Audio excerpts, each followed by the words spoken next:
বন্ধুরা, জাহান্নামের শাস্তি কেমন হবে জানেন?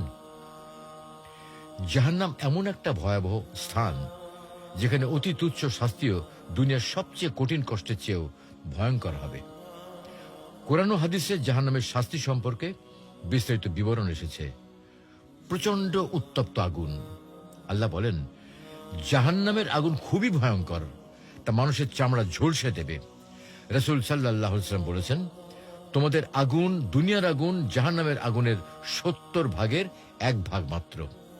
জাহান্নামীদের তৃষ্ণার্ত করে রাখা হবে, কিন্তু তাদের পান করার জন্য দেয়া হবে খুবই গরম পানি, যা তাদের অন্ত্র নাড়িভুড়ি টুকরো টুকরো করে ফেলবে। তাদের পান করানো হবে গলে যাওয়া ধাতব পদার্থ ও পুঁজ, যা গিলে ফেলার মতো হবে না, বরং তারা চরম কষ্টের মধ্যে থাকবে।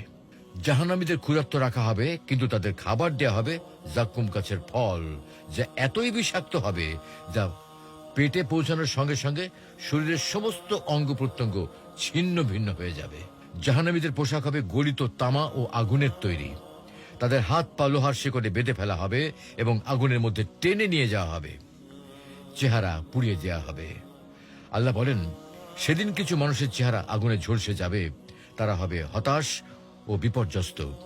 রাসূল সাল্লাল্লাহু আলাইহি ওয়াসাল্লাম বলেছেন, জাহান্নামের আগুন এত তীব্র হবে যে একবার চেহারা স্পর্শ করলে মাংস গলে যাবে এবং দাঁত বেরিয়ে যাবে। সবচেয়ে হালকা শাস্তি হবে কেমন? তা হলো, আবু তালিব, নবী সাল্লাল্লাহু আলাইহি ওয়াসাল্লামের চাচা, যিনি ঈমান আনেননি, এর জন্য সবচেয়ে হালকা শাস্তি নির্ধারিত হবে। তার পায়ের নিচে অগ্নির টুকরা রাখা হবে, যা এত উত্তপ্ত হবে যা থেকে তার মস্তিষ্ক পর্যন্ত ফুটতে থাকবে। জাহান্নামীরা কখনো মরবে না, বাঁচবেও না। জাহান্নামের শাস্তি হবে চিরস্থায়ী। তারা বারবার অনুরোধ করবে যেন তাদের মেরে ফেলা হয়, কিন্তু তাদের মৃত্যু আসবে না, বরং অনন্তকাল ধরে কষ্ট সহ্য করতে হবে। কিভাবে বাঁচা যাবে?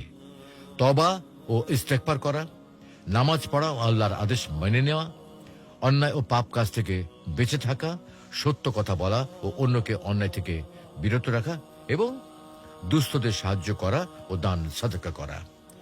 জাহান্নাম এমনই এক ভয়াবহ স্থান যেখানে এক মুহূর্তের শাস্তিও সহ্য করা অসম্ভব। তাই আমাদের উচিত আল্লাহর অবাধ্যতা থেকে দূরে থেকে তার সন্তুষ্টির পথে চলা। আল্লাহ আমাদের সবাইকে জাহান্নামের আগুন থেকে রক্ষা করুন। আমিন।